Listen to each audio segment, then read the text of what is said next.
ஒரு வருஷத்தில் 50லேருந்து 70 முறை எரிமலைகள் வெடிக்குமா. அப்படி வெடிக்கும்போது அதிக வெப்பநிலை கொண்ட எரி குழம்புகள் பூமியோட மேற்பரப்புக்கு உமிழப்படுகிறதாம். அதை பற்றி முழுசாக தெரிஞ்சுக்கிறதுக்கு முன்னாடி மறக்காமல் நம்ம சேனலை சப்ஸ்கிரைப் பண்ணிட்டு வீடியோக்கு ஒரு லைக் பண்ணிடுங்க.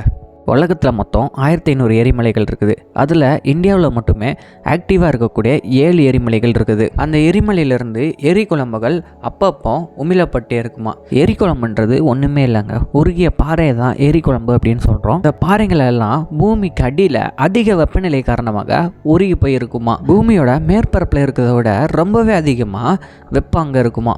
அதனால் அங்கே இருக்க பாறைகள் எல்லாம் உருகி போயிட்டு இருக்குமா. அந்த உருகி போன பாறையை தான் சயின்டிஸ்ட் எல்லாம் மக்மா அப்படின்னு சொல்லுவாங்க. எரிக்குழம்புகள் எல்லாமே எரிமலையிலிருந்து வெடித்து பூமியோட மேற்பரப்பில் படும்போது டார்க் சாலிடாக இருக்கும். அதுக்கு இக்னிஸ் அப்படின்னு பேர் வச்சுருக்காங்க. இக்னிஸ் அப்படின்ற வார்த்தை லாட்டின்ல இருந்து எடுக்கப்பட்டது. அதுக்கு மீனிங்கு ஃபயர் அப்படின்றது தான்.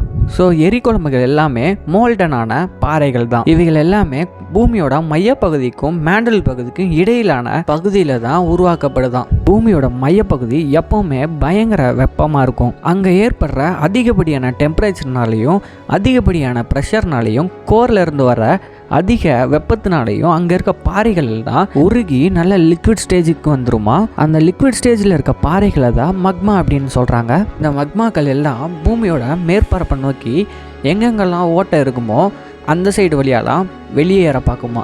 அப்போ தான் நிறைய எரிமலைகள் எல்லாம் உருவாகும். எரிமலைகள் மட்டும் இல்லாமல் பூமியோட கிரஸ்ட், அதாவது மேலடுக்கும் உருவாகுது. அந்த மேலடுக்குகள் எல்லாமே தனி தீவாகவும் உருவாக வாய்ப்புகள் அதிகமாகவே இருக்குது. அப்படி உருவான தீவுகள் தான் ஈஸ்டர் ஐலாண்ட் போன்ற பசிபிக் ஓஷனில் இருக்க 38 ஐலாண்ட்ஸுமே. இந்த வால்கனோவோட வெப்பநிலை 1600 டிகிரி செல்சியஸ்க்கும் அதிகமாக இருக்குமா. நம்ம சுவாசிக்கிற அதிகப்படியான ஆக்சிஜனையும் நம்ம குடிக்கிற அதிகப்படியான தண்ணியையும் அதிகமாக கிரியேட் பண்ணுறது இந்த வால்கனோ தான்.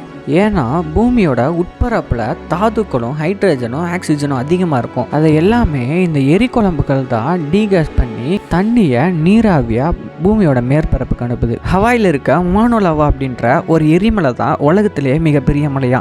இது எவரெஸ்ட்டை விட கிட்டத்தட்ட 300 மீட்டரு பெருசாகவே இருக்குமா. இந்த எரிமலை கடற்பரப்புல இருந்து 9713 மீட்டர் உயரமாக இருக்குதான். இந்த எரிமலைகள் எல்லாம் இவ்வளோ டேஞ்சரஸாக இருந்தாலும் இந்த எரிமலைகள் இந்த பூமியில் இல்லை அப்படின்னா பூமியில் இருக்க உயிர்கள் வாழ முடியாத சூழ்நிலை ஏற்படும். ஏன்னா எல்லா உயிர்களுக்குமே முதன்மை ஆதாரமான தண்ணீரை அதிகமாக உருவாக்குறதே இந்த வால்கனோஸ் தான். இந்த வீடியோ உங்களுக்கு பிடிச்சிருந்தா மறக்காம நம்ம சேனலுக்கு சப்ஸ்கிரைப் பண்ணிட்டு இந்த வீடியோக்கு ஒரு லைக் பண்ணிடுங்க.